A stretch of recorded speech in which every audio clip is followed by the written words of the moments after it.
What is good? What is up? It's Jordan or Texans Thoughts, and I'm back with another video today. We're going to be breaking down the Pats game and how we got the dub. What a great but stressful win it was, and is this the start of a 7-game winning streak?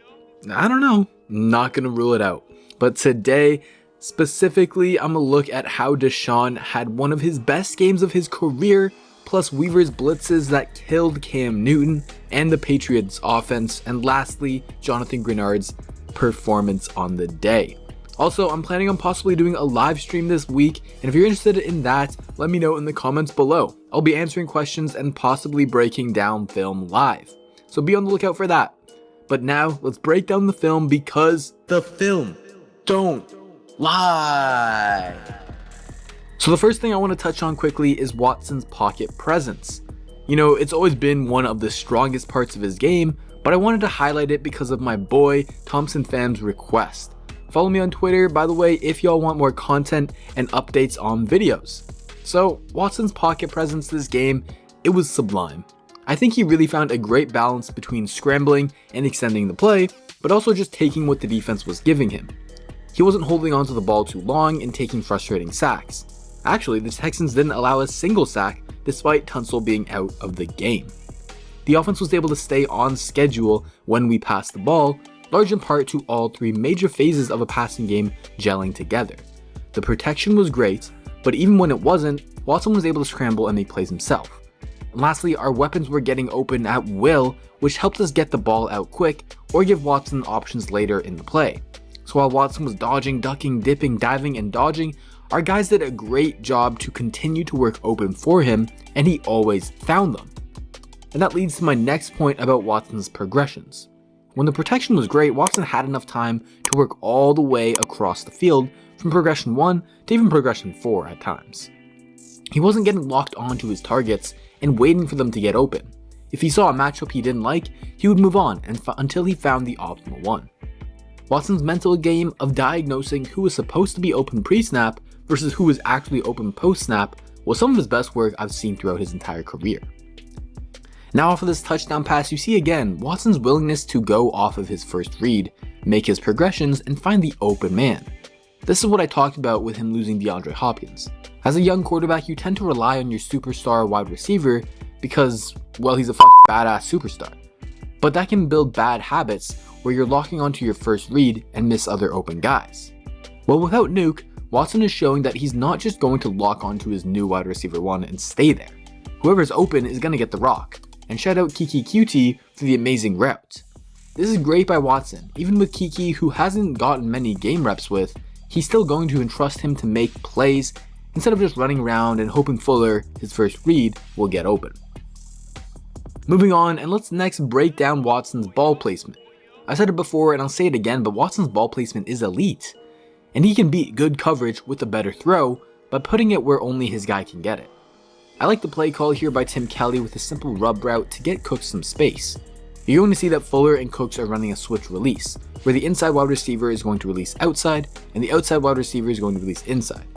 This switch creates a rub where Fuller creates contact with Gilmore and Cooks has the free release and can accelerate downfield. The Pats are a very well coached secondary though and switch off their responsibilities nicely. So JC Jackson takes Cooks and is in pretty solid position to make a play on the ball, but again, a perfect throw can beat perfect coverage, and Watson puts this ball high and just out of reach of Jackson, but not too far out where Cooks can't catch it.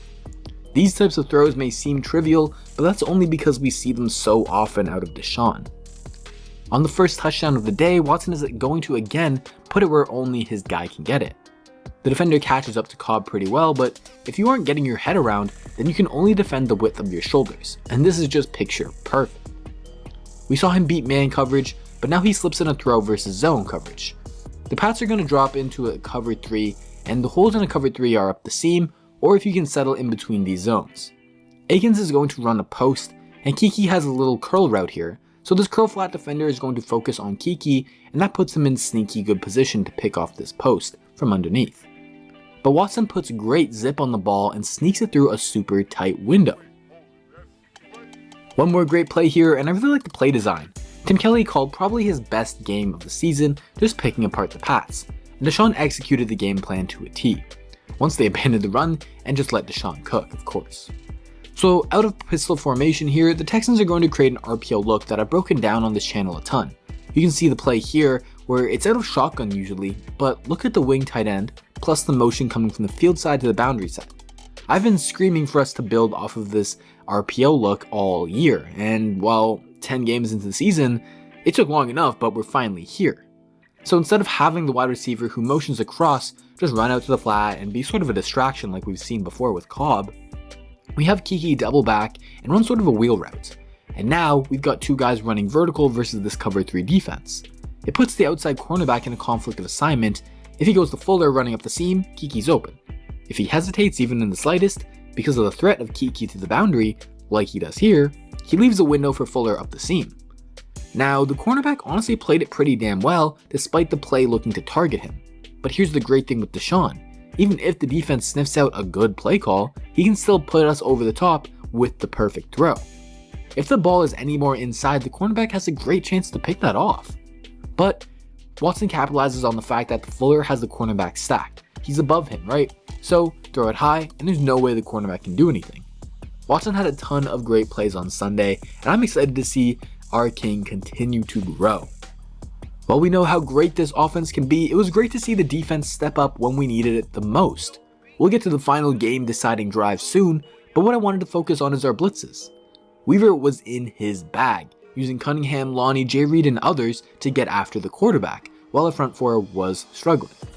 I love Cunningham as a blitzer. It utilizes his speed, but also allows you to keep him on the field on passing downs, but just not in coverage.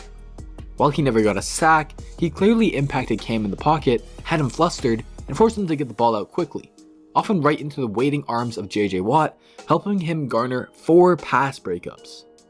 I love this blitz designed for Cunningham, where Eric Murray stunts towards the line of scrimmage, and as a quarterback, if you see that, you're going to slide the protection to the right. But it's really misdirection, and the blitz is coming from the left. That leaves the Pats' offensive line outnumbered, and there's really nothing you can do about it, and we get another PBU. Weaver wasn't just throwing out these blitzes left and right though, he set up that Cunningham blitz beautifully by using Murray as a blitzer earlier in the game. It wasn't out of the exact same formation, but if the offense sees Murray blitz a few times, they're going to start to key in on him and worry about him as a potential blitzer, respecting the threat, right? This is a great way to utilize Murray's skill set. As we saw in the game, he's not the best in coverage, but his aggressiveness and physicality is necessary as a blitzer. Having all of these options at Weaver's disposal is great to add variety and create a sense of confusion for the offense. Adding on to that, my favorite blitzes were out of the double safety blitzes with Jay Reed and Lonnie. Seeing the evil twins, as they call themselves, creep down into the box and off the edges got to be a scary sight for offenses.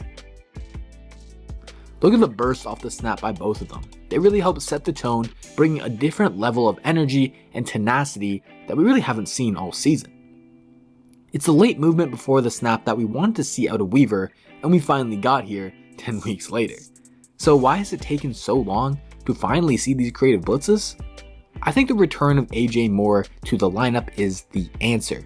Getting a third safety that we can depend on in coverage as the single high safety in all these blitzes is a huge key for Weaver. Early in the season, we played Moore as that third safety, but more in the dime linebacker role most of the time. He was coming into the box and covering running backs or tight ends, and that didn't seem to be the best place for him to excel. In addition, we've seen Lonnie take over as the single high free safety, but he struggled at times as well, as any cornerback transitioning to safety likely will. And to hide those struggles, Weaver now has him blitzing more often, and Moore taking over that role as a single high. This adaptability to your players' skill sets is what you love to see out of a defensive coordinator, and I don't think anyone would disagree with me when I say this was probably Anthony Weaver's best game so far. No, the Pats offense isn't anything special, but schematically we changed how we operate. Specifically on the final drive, where we've seen time and time again that we'll play prevent defense, rush 3, drop 8, and just try and keep everything in front of us. Over the years, that philosophy from Rack has failed us over and over again.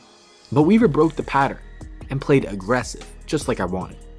Over the last 10 plays on the final drive to tie the game, the Texans blitzed the Pats 7 times.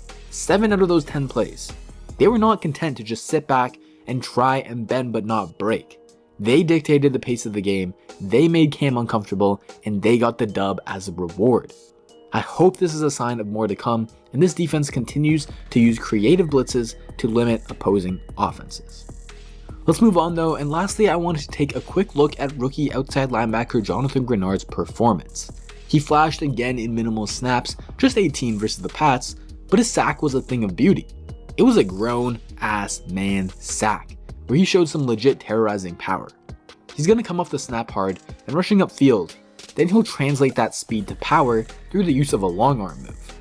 A long arm is, in simple terms, it's kind of like a one-armed bull rush. You want to shoot that arm into the chest of the offensive lineman and drive them backward, collapsing the pocket.